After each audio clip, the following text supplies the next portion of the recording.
เอาบ่ให้กล้วยหรอบ่แม่มื้อนี้ใหญ่แล้วเศร้าห้องแล้ว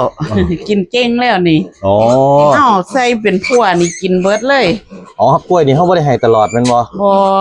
เฮาให้แต่ตอนให้ยานมใหม่ๆคือเขาหิวเขาเมื่อยได้3-4 มื้อไปแล้วเขากินเก่งแล้วก็เศร้าให้โอ้ยเราว่ามันให้ตลอดบ่แม่นเนาะคันผู้บ่อึดกล้วยก็มีกล้วยเจ้าของหลายก็ให้โลดว่าเป็นหยังแต่ว่าคันกินแต่กล้วยหลายสิมาห่วงกินแต่กล้วยสิบ่ค่อยกินหัวอาหารนี่เขาถ่ายกินกล้วยด้วยครับถ่ายกินกล้วยนะถ่ายกินกล้วยอยู่แต่ว่าเขาเศร้าห้องแล้วเขากินเก่งแล้วย่าก็เลยเศร้าเอาให้แม่นบ่ให้ก็กินห้ำกินหัวอาหารเองไปแล้วละซั่นเด้เอาบัดนี้ดูแลเจ้าของเด้อ